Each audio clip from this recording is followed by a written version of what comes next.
Sports live देख रहे हैं आप। मैं हूं आपके साथ सचिन। अंतर्राष्ट्रीय पहलवान और भाजपा नेता बबीता फोगाट ने अपनी चचेरी बहन विनेश फोगाट पर बड़ा आरोप लगा दिया है।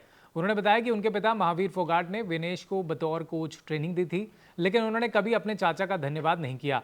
बता दें कि पेरिस ओलंपिक में महिलाओं की 50 किलोग्राम कुश्ती स्पर्धा के फाइनल से बड़े वजन के कारण विनेश को बाहर होना पड़ गया। इसके बाद उन्होंने संन्यास ले लिया और कांग्रेस में भी शामिल हो गई।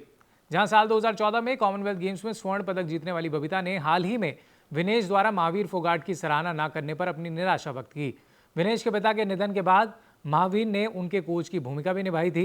बबीता ने यह भी कहा है कि आपने देखा होगा कि जब मनु भाकर ओलंपिक पदक लेकर घर लौटी तो उनके कोच उनके साथ थे। इसी तरह अमन सहरावत पदक लेकर लौटे और उनके साथ उनके कोच भी नजर आए।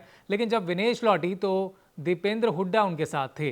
लोगों के लिए बेहतर यही होगा कि उन्हें द्रोणाचार्य पुरस्कार दिया जाए। मेरा ये मानना है कि अगर मेरे पिता एयरपोर्ट पर उनके साथ खड़े होते तो इस स्थिति को लेकर इतनी ज़्यादा राजनीति नहीं होती। वहीं इस दौरान बबीता ने यह भी बताया कि जब विनेश को फाइनल से पहले अयोग्य करार दिया गया था तब उनके पिता महावीर काफ़ी ज़्यादा भावुक हो गए थे। उन्होंने कहा कि मैंने अपने पिता को सिर्फ 3 बार रोते देखा है। पहली बार तब जब मेरी और मेरी बहनों की शादी हुई थी, दूसरी बार जब मेरे चाचा का निधन हो गया और तीसरी बार वह विनेश के ओलंपिक फाइनल से बाहर होने पर रोए थे। बबीता ने यह भी कहा है कि इन बातों को समझने की ज़रूरत है। मैंने देखा है कि कैसे मेरे पिता ने कभी विनेश को उसके पिता की कमी महसूस नहीं होने दी। जब मेरे चाचा का निधन हुआ तो विनेश ने अपने भाई और बहन के साथ कुश्ती छोड़ दी थी। मेरे पिता उनके घर गए, उनकी माँ से बात की और उन्हें खेल में वापस लेकर आए। यहाँ तक कि जब वह सुबह 4 बजे प्रशिक्षण मैदान पर नहीं पहुँचते थे तो वह उनके घर जाते और उन्हें ले आते।